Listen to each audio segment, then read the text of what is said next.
من الشیطان الرجیم بسم اللہ الرحمن الرحیم۔ سورہ بقرہ کا ترجمہ اور تفسیر جاری ہے۔ 44 آیات کا ترجمہ اور تفسیر ہو گئی ہے۔ آج 45ویں آیت، 46ویں، 47ویں اور 48ویں آیت کا ترجمہ اور تفسیر ہوگی۔ پہلے تلاوت سن لیں، اس کے بعد ترجمہ پھر تفسیر۔ بسم اللہ الرحمن الرحیم واستعینوا بالصبر والصلاۃ۔ یہ تلاوت سنا کریں، اس میں یہ ہے کہ انسان کی اپنی غلطی تلاوت کی وجہ سے دور ہو جاتی ہے۔ یعنی میں جو تلاوت کر رہا ہوتا ہوں، پھر آپ تلاوت میں غور کیا کریں۔ ہو سکتا ہے ایک لفظ کو آپ غلط پڑھ رہے ہوں اور سن کر آپ اس کو ٹھیک کر لیں، تو اس میں بھی غور کیا کریں۔ اسی لیے میں تلاوت کرتا ہوں، ایک تو ثواب ملتا ہے، دوسرا یہ ہے کہ انسان اپنی غلطی درست کر لیتا ہے۔ واستعینوا بالصبر والصلاۃ وانھا لکبیرۃ الا علی الخاشعین الذین یظنون انہم ملاقو ربہم وانہم الیہ راجعون۔ یا بنی اسرائیل اذکروا نعمتی التی انعمت علیکم وانی فضلتکم علی العالمین واتقوا یوما لا تجزی نفس عن نفس شیئا ولا يقبل منها شفاعۃ ولا یؤخذ منها عدل ولا هم ینصرون۔ صدق اللہ العظیم۔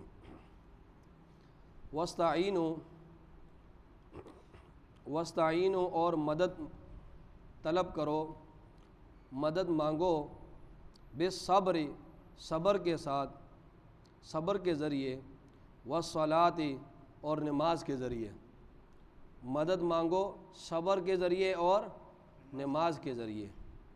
وَإِنَّهَا اور انہا بے شک یہ، یعنی یہ نماز اور یہ صبر، لکبیرۃ البتہ لکبیرۃ بھاری ہے، کبیرۃ بھاری ہے۔ کبیرہ بڑے گناہ کو کہتے ہیں نا، صغیرہ چھوٹے، بڑی ہے یا بھاری ہے۔ الا مگر علی الخاشعین ڈر رکھنے والوں کے لیے، الا مگر علی الخاشعین عاجزی کرنے والوں کے لیے، ٹھیک ہے، الا علی الخاشعین مگر عاجزی کرنے والوں کے لیے۔ پھر سن لیں اس کو، ترجمے کو۔ واستعینوا اور مدد مانگو، بالصبر صبر کے ذریعے، والصلاۃ اور نماز کے ذریعے مدد مانگو۔ وَإِنَّهَا اور بے شک یہ، لَكَبِيرَةٌ البتہ بھاری ہے، إِلَّا عَلَى الْخَاشِعِينَ مگر ڈر رکھنے والوں کے لیے، مگر عاجزی کرنے والوں کے لیے۔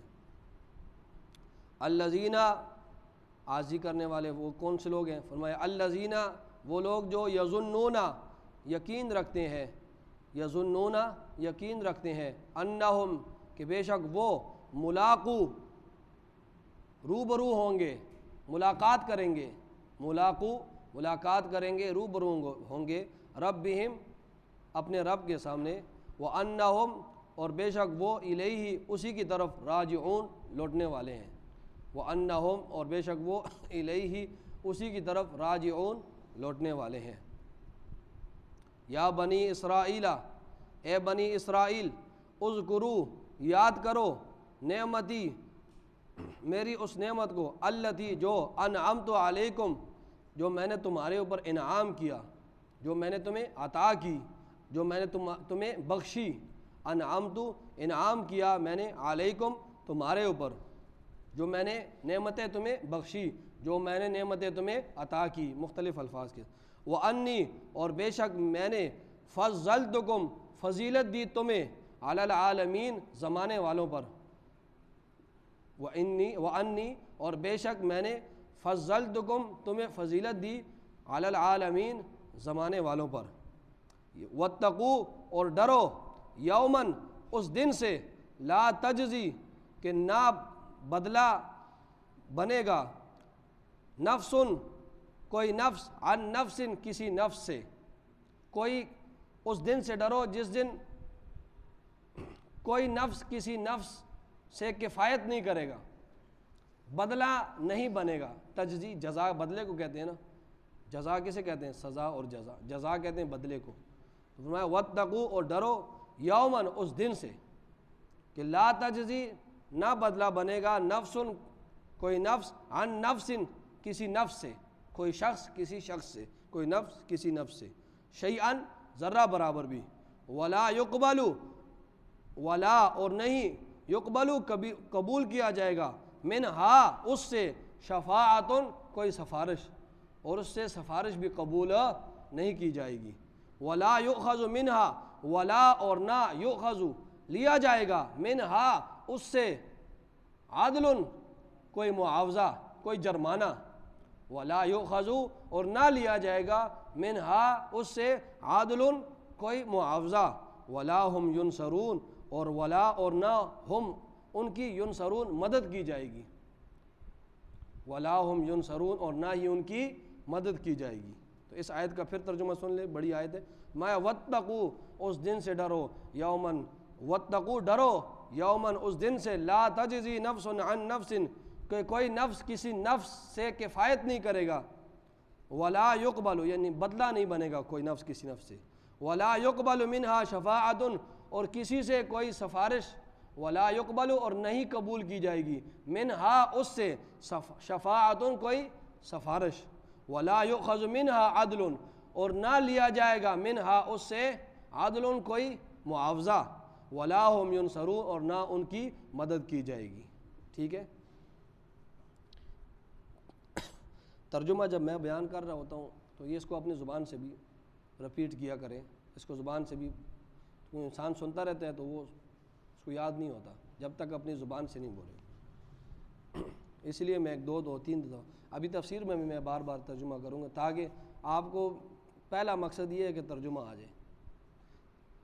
تو اب اس کی تفسیر مختصر سن لیں، فرمایا وَاسْتَعِینُوا بِالصَّبْرِ وَالصَّلَاةِ نماز اور صبر کے ذریعے مدد مانگو، وَإِنَّهَا اور بے شک یہ، لَكَبِيرَةٌ البتہ باری ہے یہ نماز اور یہ صبر، إِلَّا عَلَى الْخَاشِعِينَ مگر عاجزی کرنے والوں پر باری نہیں ہے، ٹھیک ہے، مگر خاشعین خشوع کرنے والے، عاجزی کرنے والے پر باری نہیں ہے۔ پیچھے آپ کو معلوم ہے کہ یہ بنی اسرائیل کو خطاب ہو رہا ہے اور یہ بہت آگے لمبا یہ خطاب چلے گا۔ اللہ رب العزت بنی اسرائیلیوں کو اپنی نعمتوں کا ذکر کر رہے ہیں اور پھر بنی اسرائیلیوں کو جو ہے ان کی جو کوتاہیاں ہیں وہ بھی ان کے سامنے بیان کر رہے ہیں اور ان کو بتا رہے ہیں کہ میں نے تمہارے اوپر اتنے بڑے انعام کیے، کہ میں نے تمہارے اوپر ظاہری طور پر بھی انعامات کیے ہیں اور باطنی طور پر بھی انعامات کیے ہیں۔ ظاہری طور پر یہ ہے کہ میں نے من و سلوہ اور بھیجا اور اسی طرح فرعون سے میں نے تمہیں نجات دی، ملک شام پر میں نے تمہیں تسلط دیا، آگے یہ تفصیل کے ساتھ آگے آئے گا۔ تو یہ ظاہری نعمتیں میں نے اے بنی اسرائیل، اے یہودیوں، یہ میں نے تمہیں دی، اور باطنی نعمتیں یہ دی کہ ایک نبی کس قوم میں آ جائے، کسی قوم میں ایک نبی آ جائے تو وہ قوم جو ہے بڑا ان کا سر فخر سے بلند ہوتا ہے کہ ہمارے اندر نبی آیا ہے، یعنی بڑا اعزاز اس کو سمجھتے ہیں کہ ہمارے قوم میں نبی آیا ہے۔ لیکن ایک نبی نہیں، میں نے تمہارے اندر 4000 انبیاء کو تقریباً بھیجا ہے، تو یہ میری باطنی نعمت ہے، اور ایسے نبیوں کو بھی بھیجا ہے کہ جن کو نبوت کے ساتھ ساتھ میں نے بادشاہت بھی عطا کی ہے، تو وہ بادشاہت تمہاری ہی تھی نا، تمہارے قوم کے نبی تھے، تو ان کو میں نے، جس طرح یوسف علیہ السلام، داؤد علیہ السلام، سلیمان علیہ السلام وقت کے نبی بھی تھے اور اسی طرح وقت کے پیغمبر بھی تھے، اور آخری جو نبی ہے عیسیٰ علیہ السلام، یہ بھی میں نے تمہارے اے بنی اسرائیلیوں تمہارے اندر نازل کی ہے، تمہاری قوم میں سے تھے۔ فرمایا میں نے تمہارے اوپر ظاہری نعمتیں بھی کیں اور باطنی نعمتیں بھی کیں، آگے اس کی تفصیل آگے بیان ہوگی، لیکن ان دو آیتوں میں یہ آگے یا بنی اسرائیل، یہاں سے جو ہے آگے تفصیلی طور پر اللہ رب العزت اپنی نعمتوں کا ذکر کریں گے۔ اس سے پہلے جو دو آیات ہیں تو یہ پیچھے ایک بیان چل رہا تھا، اللہ رب العزت یہود کے علماء کو بتا رہے تھے اور یہودیوں کو بتا رہے تھے کہ تم لوگ نماز کو قائم کرو اور زکوٰۃ دو اور حق کو مت چھپاؤ اور حق کو باطل کے اندر گڑ مڑ نہ کرو۔ یہود کے علماء کو کہہ رہے تھے کہ آپ لوگ کیا کرو، آپ پہلے کافر بھی نہ بنو، یعنی جان بوجھ کر انکار کرنے والے نہ بنو۔ مشرکین عرب جو تھے، وہ جو مشرکین مکہ تھے وہ تو جاہل لوگ تھے، لیکن تم تو پڑھے لکھے لوگ ہو، تم پڑھے لکھے لوگوں میں سے سب سے پہلے انکار کرنے والے نہ بنو۔ اور پھر ان یہودیوں سے کہا کہ تم حق کو باطل کے ساتھ گڑبڑ نہ کرو اور نماز قائم کرو، زکوٰۃ ادا کرو۔ اور پھر فرمایا کہ تم اے یہود کے علماء، تم لوگوں کو نیکی کا حکم کرتے ہو لیکن اپنے آپ کو بھول جاتے ہو۔ لوگوں کو تو یہ کہتے ہو کہ تقوی اختیار کرو، سچائی اپناؤ، اور لوگوں کو یہ کہتے ہو کہ ہاں یہ نبی سچا ہے، اس پر ایمان لے آؤ، لیکن اپنے آپ کو بھول جاتے ہو کہ تمہاری آخرت میں تم خود ایمان نہیں لاتے ہو، لوگوں کو تو نیکی کا حکم دیتے۔ تو یہ ہم سب کے لیے یہ آیت ہے، صرف ان کے ساتھ خاص نہیں ہے۔ ہم لوگ بھی لوگوں کو تو بڑی نیکیوں کا حکم دیتے ہیں، لیکن ہمارے اپنے عمل کے لحاظ سے ہم زیرو ہوتے ہیں۔ لوگوں کو کہتے ہیں یہ کام بھی کرو، تہجد بھی پڑھو، یہ بھی کرو، وہ بھی کرو، لیکن اپنے اگر دل میں ہم دیکھیں، اپنے گریبان میں جھانکیں، تو ہم جو بیان کر رہے ہوتے ہیں اس کے مقابلے میں ہم صفر ہوتے ہیں۔ تو یہ فرمایا، اور پھر فرمایا ان یہود کے علماء سے کہ تمہارے اوپر جو ہے، ان یہودیوں سے فرمایا کہ جب تمہارے اوپر حق واضح ہو چکا ہے، یہود پر حق واضح ہو چکا تھا نا، الذین یعرفونہ، وہ کیا تھا آیت کہ یہ آپ صلی اللہ علیہ وسلم کو اس طرح پہچانتے ہیں کہ جس طرح اپنے بیٹوں کو پہچانتے ہیں۔ حق ان پر واضح ہو چکا تھا، ان یہود پر، لیکن یہ حق کو قبول کیوں نہیں کرتے تھے؟ دو وجہ تھی، اس کو ذرا غور سے سنیں۔ یہ حق کو اس وجہ سے قبول نہیں کرتے تھے، ایک ان کے اندر حب جاہ تھی اور ایک حب مال تھا۔ ایک حب جاہ تھی اور ایک حب مال تھا۔ مال کی محبت تھی اور اپنے جاہ و جلال اور اپنے جو ان کی اپنی مسندیں تھیں، تو ان کی محبت ان کے اندر تھی۔ تو فرمایا تمہارے اندر ابھی تمہارے سامنے حق واضح ہو چکا ہے، لیکن اگر تم حق کو قبول نہیں کر رہے ہو، اس کے سامنے دو رکاوٹیں بن رہی ہیں۔ ایک مال کی محبت ہے، اور یہ ہے کہ میں ہوں، اور تکبر اور یہ چیزیں ہیں، اور اپنے اس مسند کو تم نہیں چھوڑ رہے ہو۔ تو فرمایا یہ دو چیزیں تمہارے سامنے رکاوٹ بن رہی ہے، ایک حب مال اور ایک حب جاہ، جو ہماری قدر و منزلت ہے اس کی وجہ سے ہم کیوں ایمان لے آئے۔ فرمایا اس حب مال کو ختم کرے گا صبر۔ جب تم صبر کرو گے، یہ بہت اہم بات ہے، یہ رب، جب تم صبر کرو گے اور تو تم مال کی محبت تم سے کم ہو جائے گی۔ جب مال کی محبت طلب نہیں کرو گے نا اور صبر کرو گے، تو پھر کیا ہوگا؟ مال کی محبت تمہارے اندر کم ہو جائے گی۔ اور جب تم اللہ کے سامنے عبودیت اور تذلل کا اظہار کرو گے، تو تمہارے اندر یہ حب جاہ جو تمہارے اندر پائی جاتی ہے نا، یہ ختم ہو جائے گی۔ تو جب یہ ختم ہوگی تو تم پھر حق کو قبول کرو گے۔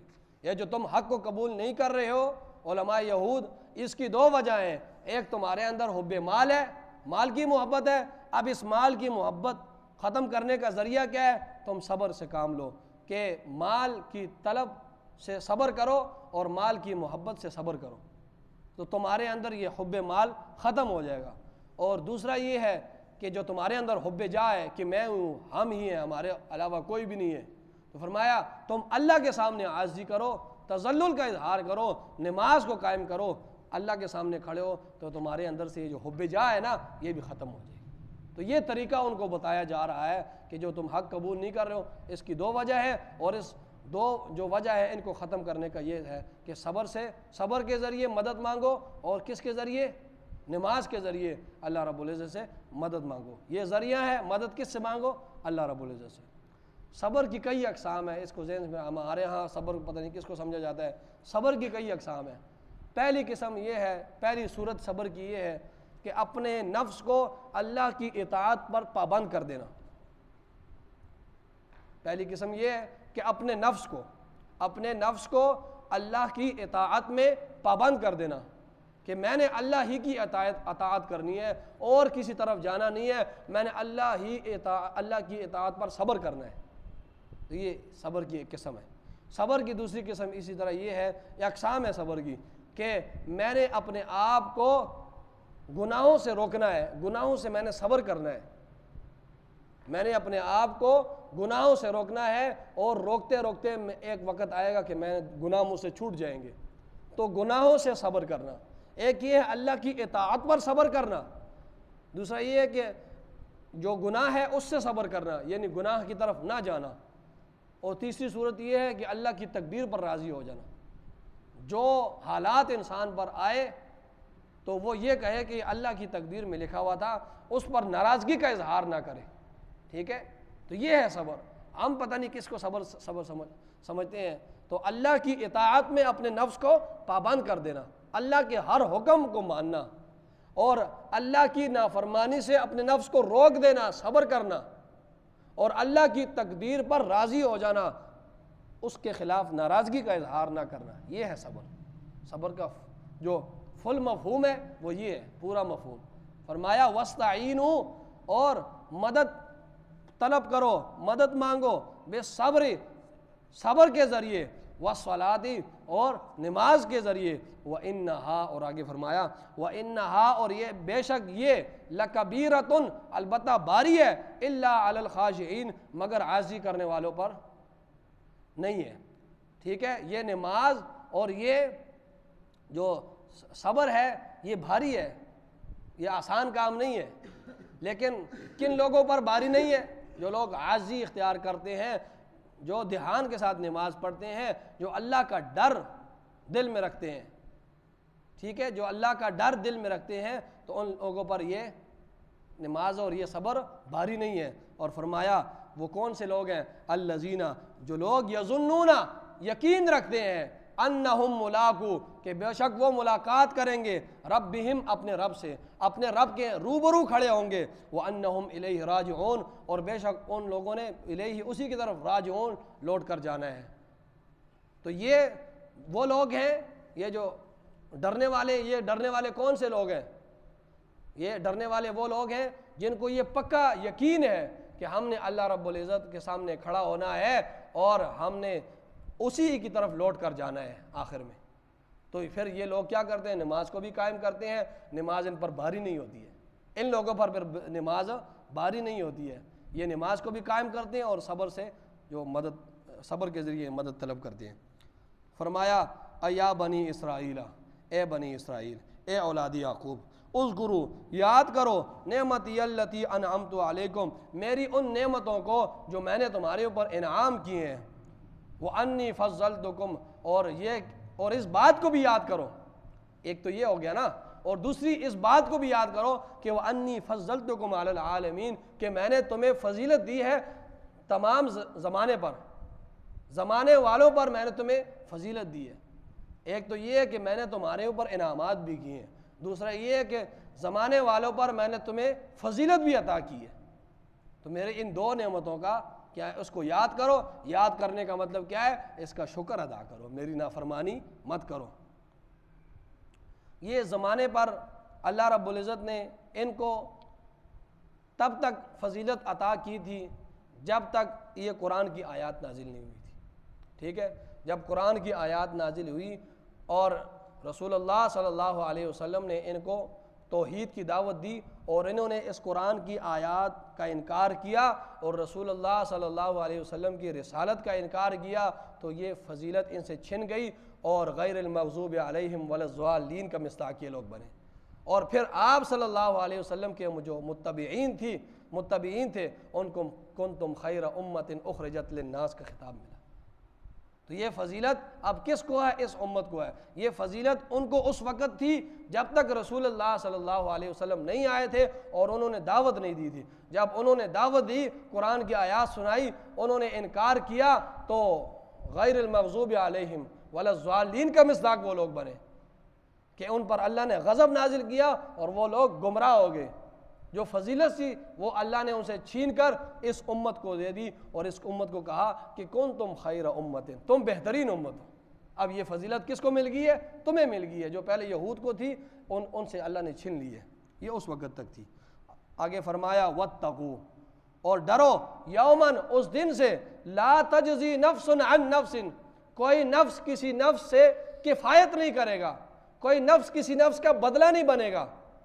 اور فرمایا ولا شیئا، ذرہ برابر بھی، ولا يقبل منها شفاعت، اور قبول نہیں کی جائے گی، منہا، اس سے، شفاعت، کوئی سفارش، ولا يؤخذ منها عدل، اور نہیں لیا جائے گا، منہا، اس سے، عدل، کوئی معاوضہ، کوئی جرمانہ، ولا هم ينصرون، اور نہ ان کی مدد کی جائے گی۔ فرمایا اس دن سے ڈرو کہ جس دن کوئی نفس کسی نفس کے کام نہیں آئے گا، اس دن سے ڈرو۔ اور اس دن سے ڈرو کہ کوئی سفارش، کسی کی سفارش کہ وہ کسی بندے کی سفارش کسی کو کام نہیں آئے گی، اس دن سے ڈرو۔ اور فرمایا اس دن سے ڈرو کہ جس دن کوئی فدیہ قبول نہیں کیا جائے گا اور ان کی مدد نہیں کی جائے گی۔ فرمایا اس دن سے ڈرو۔ کوئی بھی دوست ہو نا، برادری ہو، تو اس کا اگر کوئی فرد یا کسی دوست کا کوئی دوست کسی جرم میں گرفتار ہو جائے نا، تو اس کے چھڑانے کے وہ 4 طریقے اختیار کرتا ہے۔ کسی قوم کا یا کسی خاندان کا یا دوستوں کا کوئی دوست کسی جرم میں گرفتار ہو جاتا ہے، تو اب وہ اپنے دوست کو چھڑاتے ہیں یا اپنے قبیلے والے کو چھڑاتے ہیں یا اپنے خاندان کے کسی فرد کو چھڑاتے ہیں، تو اس میں وہ 4 قسم کے کام کرتے ہیں۔ پہلا طریقہ وہ اختیار کرتے ہیں کہ جس جرم کی وجہ سے وہ گرفتار ہوا ہے ان کا وہ دوست، وہ قریبی رشتہ دار، تو وہ جو جرم اس نے کیا ہے، جو حق تلفی کی ہے، تو وہی چیز اس کو ادا کر دیتے ہیں تاکہ اس کو چھڑایا جا سکے۔ ٹھیک ہے، جو چیز اس نے ضائع کی ہے وہ بعینی ہی وہ چیز دے کر اس کو چھڑا دیتے ہیں۔ جو چیز اس نے ضائع کی ہے، جو حق تلفی کی ہے، وہی چیز جس کی ہے اس کو واپس کر کے اس اپنے ساتھی کو چھڑا دیتے ہیں۔ پہلی صورت یہ ہے۔ دوسری صورت یہ ہے کہ اگر وہ نہیں ہو تو پھر سفارش سے کام لیتے ہیں۔ کوئی اگر پکڑا جائے تو پھر آگے پیچھے سے سفارش کرا کر جو ہے اس کو چھڑا دیتے ہیں۔ اور اگر یہ بھی نہ ہو تو پھر تیسرا کام کیا کرتے ہیں، اس کو چھڑانے کے لیے وہ یہ کرتے ہیں کہ جو چیز اس نے جو حق تلفی کی ہے، کسی چیز کو اس نے ضائع کیا ہے، تو اصل تو وہ چیز اگر ان کے پاس نہیں ہے تو پھر کیا کرتے ہیں، اس کا فدیہ عطا کر دیتے ہیں۔ اصل چیز تو نہیں ہے، لیکن وہ جو چیز اس نے ضائع کی ہے جس جرم کی وجہ سے، اب وہ جرم کی تلافی تو نہیں ہو سکتی۔ اگر تلافی ہو سکتی ہے تو پہلی صورت میں اس جرم کی تلافی کر دیتے ہیں۔ اب اگر اس جرم کی تلافی نہیں ہو سکتی تلافی، تو پھر یہ ہے کہ اس پر فدیہ دے دیتے ہیں کہ یار یہ پیسے لے لو، اس کے بدلے یہ اس کو چھڑا دو۔ اور اگر یہ بھی نہ ہو تو پھر وہ یہ کرتے ہیں کہ یہ تینوں کام اگر کام نہ آئے تو پھر یہ کہ اپنے جو ان کی جو طاقت ہوتی ہے، اس اپنی طاقت کی وجہ سے اپنوں دوستوں کو جمع کر کے، اپنے قبیلے کو جمع کر کے، اپنی پوری طاقت لگا کر زبردستی اس کو چھڑاتے ہیں۔ پوری طاقت لگا کر یہ تینوں کام نہ ہوئے، اب زبردستی اس اپنے ساتھی کو چھڑانے کی کوشش کرتے ہیں۔ تو اللہ نے ان 4 کی نفی کر دی۔ فرمایا وہ دن ایسا ہوگا کہ کوئی نفس کسی نفس کے کفایت نہیں کرے گا، وہ یہ نہیں کہے گا کہ میں اس کی ضمانت دیتا ہوں، اسے چھوڑ دیں۔ فرمایا ایسا بھی نہیں ہوگا۔ اور فرمایا وہ دن ایسا ہوگا کہ کوئی کسی کی سفارش قبول بھی نہیں کی جائے گی۔ یہ نہ ہوگا کہ اس کے بدلے میں اس کی سفارش کی جائے کہ یار اس کو چھڑا دو۔ فرمایا ایسا بھی نہیں ہوگا۔ تیسرا فرمایا فدیہ بھی نہیں لیا جائے گا، یار یہ پیسے لے لو اس کو چھڑا دو۔ اور فرمایا کوئی زبردستی بھی اللہ رب العزت سے کوئی کسی کو چھڑا نہیں سکے گا کہ ہاں اللہ اپنی طاقت استعمال کرے اپنے قبیلے کو اور زبردستی چھڑائے۔ فرمایا ان 4 کی نفی کر دی۔ فرمایا وہ دن ایسا ہوگا کہ کوئی کسی کو چھڑا نہیں سکے گا۔ یہ اس بندے کے بارے میں ہے جو کافر ہو۔ تو اب کافر کی جو ہے شفاعت بھی نہیں ہے، اور کافر کے بدلے میں پیسے دے کر اس کو چھڑا دینا یہ بھی نہیں ہے، اور نہ کافر کی اس قیامت کے دن مدد ہوگی اور نہ ہی کوئی اس کے ضمانتی ہوگا۔ یہ کافر کے بارے میں کہا جا رہا ہے، یہ اس بندے کے بارے میں نہیں ہے جو مسلمان ہے، گناہ گار ہے۔ جو مسلمان ہو، گناہ گار ہو، اس کی شفاعت تو کریں گے، پہلے مرتبے میں انبیاء کریں گے، پھر شہداء کریں گے، پھر علماء کریں گے، اس طرح لوگ کریں گے۔ یہ وہ شفاعت نہیں ہے جس کے اہل سنت والجماعت جس کے قائل ہے، یہ اس سے وہ شفاعت مراد نہیں ہے، یہ وہ ہے جو زبردستی کریں گے۔ فرمایا زبردستی اللہ کے یہاں، اور یہ وہ لوگ ہیں کہ جو جن کافروں کی کریں گے۔ یہ یہود تھے نا، ان کو کہا جا رہا ہے، یہود یہ کہتے تھے کہ ہم جتنے بھی گناہ کر لیں ہمیں کوئی پکڑ نہیں سکے گا، اور اگر ہمیں بالفرض اللہ نے کل پکڑ بھی لیا تو ہمارے آباء و اجداد پیغمبر تھے، ہم پیغمبروں کی اولاد ہے، تو اس لیے ہمیں وہ چھڑا لیں گے۔ فرمایا واتقوا یوما لا تجزی، وہ دن ایسا ہوگا، اس دن سے ڈرو، ایمان لے آؤ۔ یہ نہیں ہے کہ تمہارے آباء و اجداد پیغمبر تھے تمہیں چھڑا لیں گے۔ فرمایا اگر تم نے ایمان نہیں لایا اور رسول اللہ صلی اللہ علیہ وسلم کی رسالت کی تصدیق نہیں کی، فرمایا یہ تمہیں کوئی چیز بھی فائدہ نہیں پہنچائے گی۔ اس سے وہ مراد ہے شفاعت، اور وہ جو ہے کافروں کے بارے میں جس کا عقیدہ ہی ٹھیک نہ ہو یہ اس سے وہ جو کافر لوگ اس سے مراد ہے، مشرک لوگ اور کافر لوگ مراد ہے، مسلمان مراد نہیں ہے۔ مسلمان جو گناہ گار ہوں گے ان کی سفارشیں ہوں گی، ٹھیک ہے، انبیاء بھی کریں گے، اور اس طرح نیک لوگ، علماء اور یہ نیک لوگ ہیں وہ سفارش کریں گے، اور وہ سفارش بھی زبردستی نہیں ہوگی، وہ سفارش بھی اللہ کے ہاں جو عاجزی کے ساتھ سفارش کی جائے گی۔ پھر اللہ کی مرضی ہے، کسی کی سفارش قبول کرتا ہے کرے، کہ اللہ پر کسی کی زبردستی نہیں ہے، کسی کی سفارش نہیں قبول کرتا اس میں۔ اللہ تعالیٰ ہم سب کو قرآن سمجھنے کی، عمل کرنے کی توفیق عطا فرمائے، آمین۔ الحمدللہ رب العالمین والعاقبۃ للمتقین والصلاۃ والسلام علی سید الانبیاء والمرسلین۔ ربنا آتنا فی الدنیا حسنہ وفی الآخرۃ حسنہ وقنا عذاب النار۔ سبحان ربک رب العزۃ عما یصفون وسلام علی المرسلین۔